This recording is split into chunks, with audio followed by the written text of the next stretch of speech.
मेहनत मेरा पहचान है, खुदा मेरा साथ है। मेहनत मेरा पहचान है, खुदा मेरा साथ।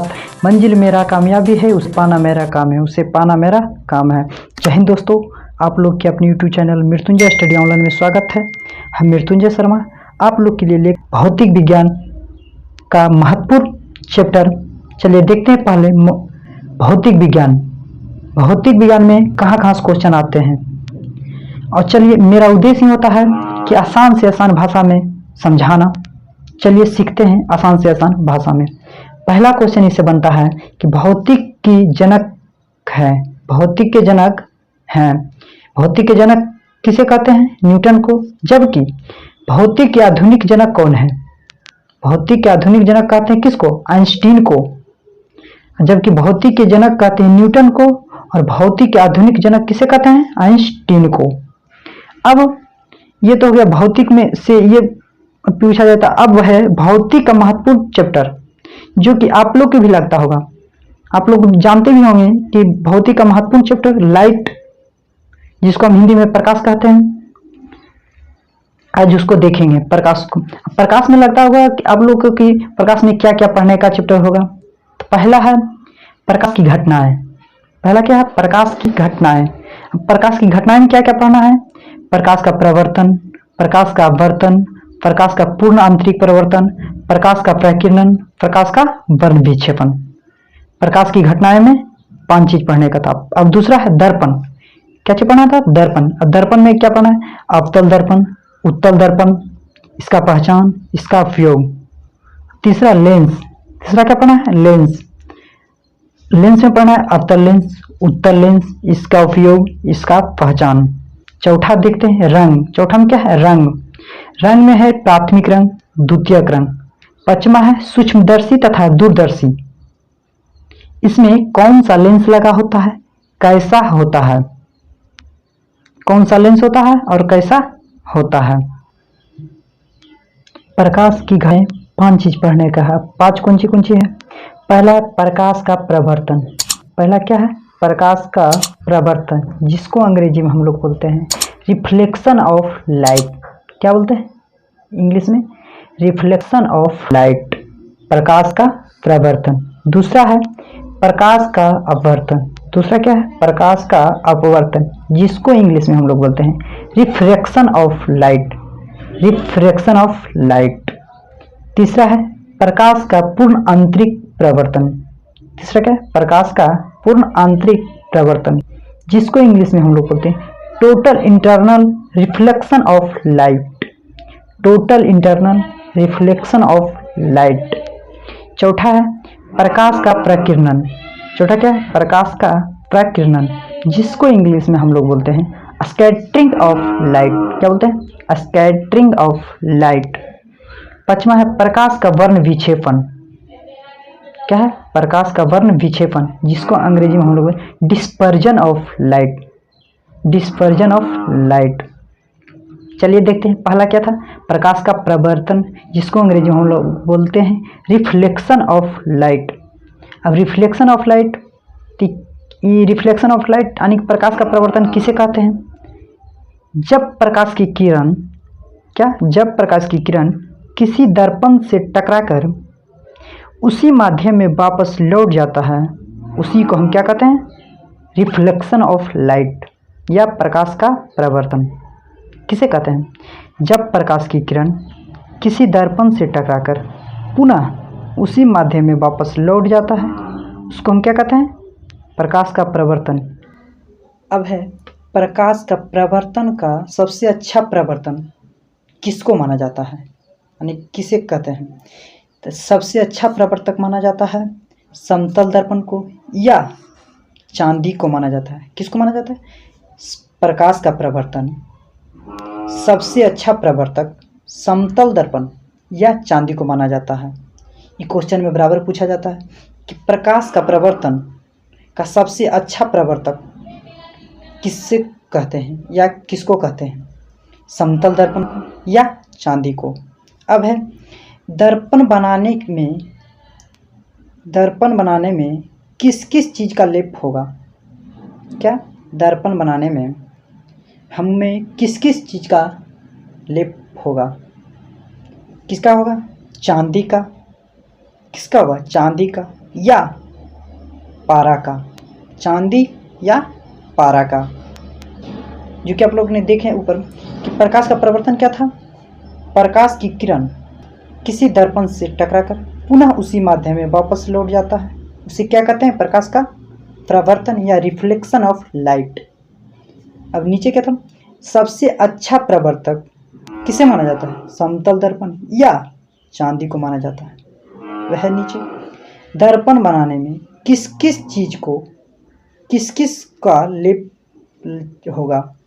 दर्पण बनाने में किस किस का लेप होगा? यानी कि दर्पण बनाने में पीछे की साइड में लेप लगा हुआ रहता है, तो किस किस चीज का होगा?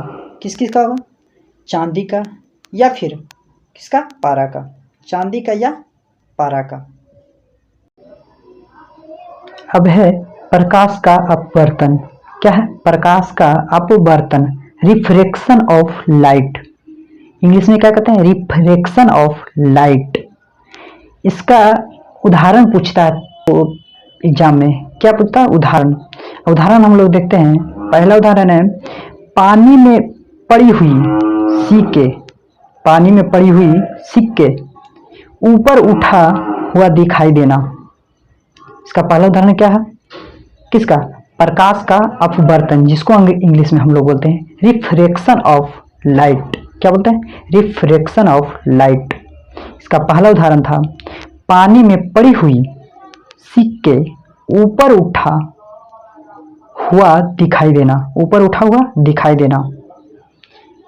जैसे आप लोग कभी कभी देखे होंगे कि पानी में पड़ा हुआ, पानी में यानी कि पानी में जब पानी में सिक्का डालते हैं तो ऊपर उठा हुआ दिखाई देता है। किसके कारण है? प्रकाश का अपवर्तन या रिफ्रैक्शन ऑफ लाइट। दूसरा है पानी में पड़ी हुई पेंसिल। क्या? पानी में पड़ी हुई पेंसिल या छड़ का तिरछी दिखाई देना। क्या? पानी में पड़ी हुई पेंसिल या छड़ का तिरछी दिखाई देना। जब हम पानी में छड़ या पेंसिल को डालते हैं तो तिरछा दिखाई देने लगता है। इसका किस कारण है? यानी कि इसका किस घटना के कारण यह तिरछी दिखाई देता है? किसका? रिफ्रैक्शन ऑफ लाइट, जिसको हिंदी में हम लोग बोलते हैं प्रकाश का अपवर्तन। इसका एक और उदाहरण है तारों को आकाश में चमकना। क्या? तारों को चमकना। तारों को चमकना भी किसका उदाहरण है? प्रकाश का अपवर्तन, रिफ्रैक्शन ऑफ लाइट। या तारों को आभासी स्थिति से वास्तविक स्थिति में अलग होना। क्या? तारों को आभासी स्थिति से वास्तविक स्थिति में अलग होना किसका है उदाहरण? प्रकाश का अपवर्तन। प्रकाश का अपवर्तन। इनके प्रकाश का अपवर्तन, रिफ्रैक्शन ऑफ लाइट का 3 उदाहरण। पहला था पानी में पड़ी हुई सिक्के ऊपर उठा हुआ दिखाई देना। दूसरा था पानी में पड़ी हुई पेंसिल या छड़ तिरछी दिखाई देना। तीसरा था तारों को चमकना। तारों को चमकना या तारों को आभासी स्थिति से वास्तविक स्थिति में अलग होना। अब है प्रकाश का पूर्ण आंतरिक प्रवर्तन। क्या? प्रकाश का पूर्ण आंतरिक प्रवर्तन, इसको इंग्लिश में बोलते हैं total internal reflection of light.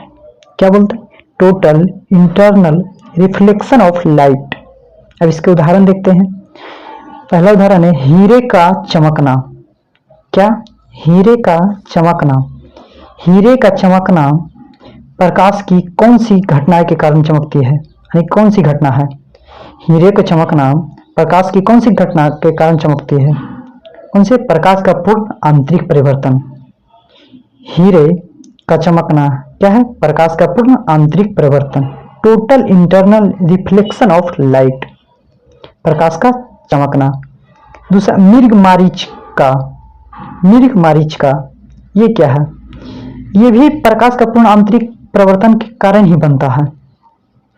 जब आप कभी कभी जाते होंगे तो रोड पे बहुत दूर आगे पानी दिखाई देता है, लेकिन समीप या नजदीक पहुंचने पे पानी पानी नहीं रहता है, उसी चीज को हम मृगमरीचिका कहते हैं।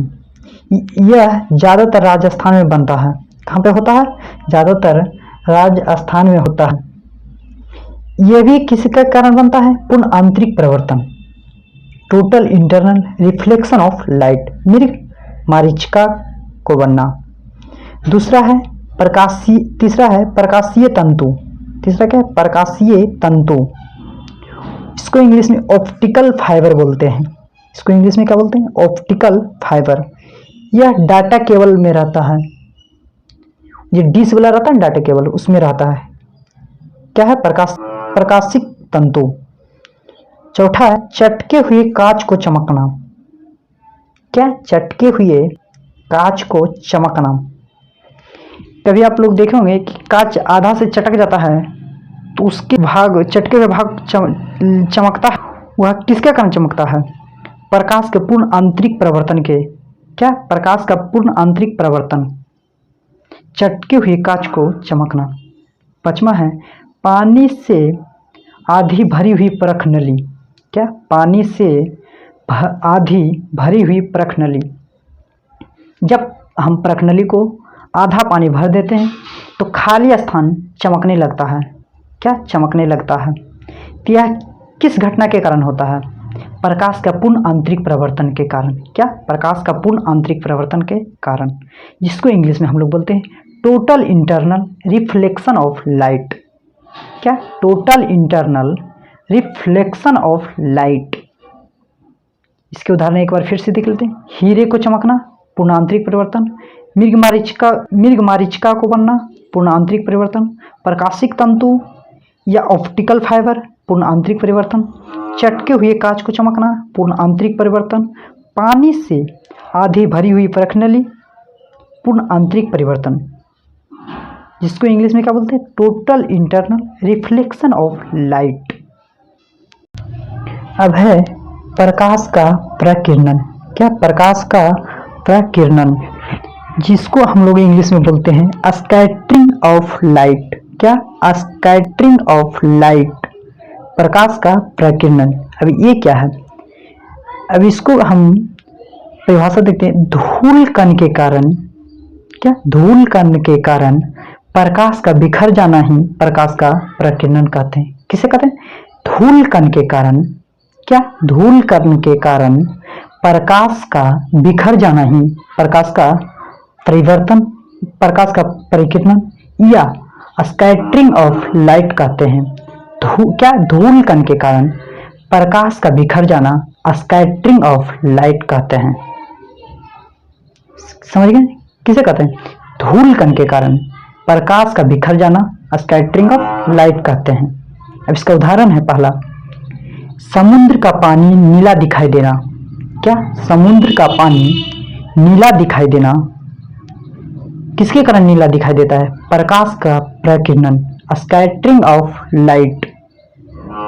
किसके कारण? Scattering of light. दूसरा है आकाश का रंग नीला दिखाई देना। क्या? आकाश का रंग नीला दिखाई देना किस घटना के कारण है? प्रकाश का प्रकीर्णन या स्कैटरिंग ऑफ लाइट के कारण। या प्रकाश का प्रकीर्णन है रंगों से संबंधित जितने भी घटना हैं, जैसे समुद्र का नीला दिखाई देना, आकाश का रंग नीला दिखाई देना, रंगों से संबंधित जितने भी आते हैं सभी स्कैटरिंग ऑफ लाइट या प्रकाश का प्रकीर्णन के कारण ही होता है।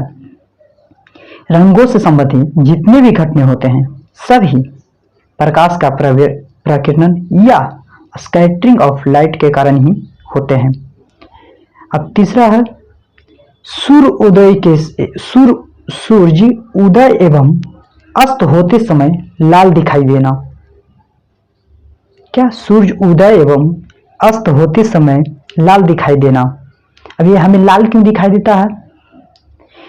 इसमें है कि जिसका तरंगदैर्घ्य अधिक रहता है वो कम बिखरता है, और जिसका तरंगदैर्घ्य कम रहता है वो जल्दी बिखर जाता है।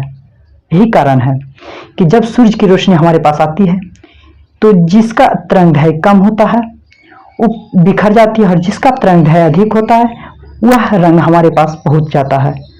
और लाल रंग का तरंगदैर्घ्य सबसे अधिक होता है। यही कारण है कि हम लोग को सूर्य उदय एवं अस्त होते समय लाल दिखाई देना।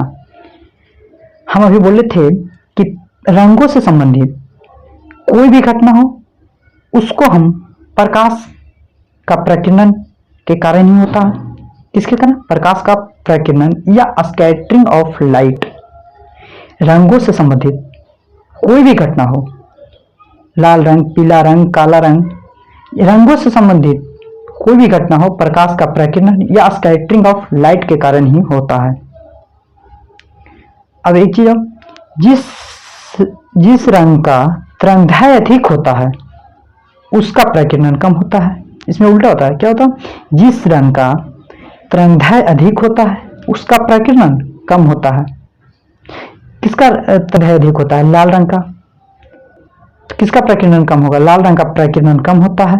और जिसका तरंगदैर्घ्य कम होता है उसका प्रकीर्णन अधिक होता है। इसमें उल्टा होता है कि जिस रंग का तरंगदैर्घ्य अधिक होता है उसका प्रकीर्णन कम होता है, और जिस रंग का तरंगदैर्घ्य कम होता है उसका प्रकीर्णन अधिक होता है। अब है प्रकाश का वर्ण विक्षेपण। क्या है? प्रकाश का वर्ण विक्षेपण। इसको इंग्लिश में बोलते हैं डिस्पर्जन ऑफ लाइट। क्या? Dispersion of light. प्रकाश का वर्ण विक्षेपण किसे कहते हैं? प्रकाश का किरण किसी प्रिज्म से टकराकर अलग अलग रंगों में विभक्त होना ही प्रकाश का वर्ण विक्षेपण कहते हैं। किसे कहते हैं? प्रकाश का किरण किसी प्रिज्म से टकराकर अलग अलग रंगों में विभक्त होना ही प्रकाश का वर्ण विक्षेपण कहते हैं। किसे कहते हैं? प्रकाश का किरण किसी प्रिज्म से टकराकर अलग अलग रंगों में विभक्त होना ही प्रकाश का वर्ण विक्षेपण कहते हैं। अब इसका उदाहरण देखते हैं। आकाश में इंद्रधनुष का बनना कौन सी घटना के कारण बनता है? प्रकाश का वर्ण विक्षेपण, एज डिस्पर्जन ऑफ लाइट। क्या? Dispersion of light. अब सेम चीज जैसे प्रकाश का प्रकीर्णन में पढ़े थे, सेम चीज इसमें भी होता है कि जिसका तरंगदैर्घ्य अधिक होता है उसका वर्ण विक्षेपण कम होता है, और जिसका तरंगदैर्घ्य ज़्यादा होता है उसका वर्ण विक्षेपण कम होता है। सेम चीज जो कि प्रकीर्णन में पढ़े चीज इसमें भी होता है। अब है इसका याद करने का एक ट्रिक है, जो किसका तरंगदैर्घ्य ज़्यादा होता है, किसका कम होता है, किसके अनुसार होता है, कैसे इसको याद रखना है। जो कि जब प्रकाश की किरण किसी प्रिज्म से टकराकर अलग अलग रंगों में विभक्त हो जाती है, इसी को हम क्या कहते हैं? प्रकाश का वर्ण विक्षेपण। यह अलग अलग रंगों 7 रंगों में विभक्त होता है, जिसको याद रखने के लिए हम लोग बोलते हैं इंग्लिश में बिग्योर, या हिंदी में बोलते हैं बैनी आहैपी नाला। हिंदी में क्या बोलते हैं? बैनी आहैपी नाला। अब इस सबसे अधिक तरंगदैर्घ्य किसका होता है? लाल रंग का। लाल रंग का। सबसे कम किसका होता है? बैगनी का। सबसे ज़्यादा किसका होता है? लाल रंग का, और सबसे कम बैगनी रंग का। ये तो सब लोग जानते हैं कि सबसे लाल का सबसे ज़्यादा होता है, बैगनी का सबसे कम होता है। आधे एग्जाम में आ जाए कि हरा और पीला में किसका तरंगदैर्घ्य अधिक है? हरा और पीला में किसका तरंगदैर्घ्य अधिक है? तो इसका ट्रिक है बैनी आहैपी नाला। बैनी आहैपी नाला। तब बैनी आहैपी, क्या? हैप्पी नाला, यानी कि हैप्पी नाला। तो ह नीचे आता है, पी ऊपर जाता है। ह नीचे आता है अब पी ऊपर जाता है। इसका मतलब किसका सबसे ज़्यादा अधिक होगा? पी का, यानी कि पीला। हरा और पीला में किसका सबसे अधिक तरंगदैर्घ्य होगा? पीला का। इसका एक उदाहरण है कि सरसों के दिन में जब हम जाते हैं तो जब सरसों पेड़ को हम देखते हैं तो पेड़ की जो पत्ती होती है नीचे वो हरा रंग का होता है, जबकि फूल उसका पीला रंग का होता है। तो हमें यानी कि पत्ता नीचे या फिर जड़ जो होता है उसका हरा रंग का दिखाई नहीं देता, बल्कि पीला रंग का ज़्यादा आकर्षित होता है। क्यों? क्योंकि हरा रंग की अपेक्षा पीला रंग का तरंगदैर्घ्य सबसे अधिक होता है। क्यों? क्योंकि हरा रंग का अपेक्षा पीला रंग का तरंगदैर्घ्य अधिक होता है। यही कारण है कि हमें सरसों का वृक्ष यानी कि सरसों का पेड़ फूल दिखाई मेरा आँख आकर्षित जल्दी करता है, और जबकि पेड़ का उसका हरा रंग का होता है। आज के लिए इतना ही, मिलते हैं अगले वीडियो में। जय हिंद, जय भारत। यदि वीडियो अच्छा लगा होगा तो लाइक, शेयर और सब्सक्राइब और कमेंट जरूर कीजिएगा। जय हिंद, जय भारत।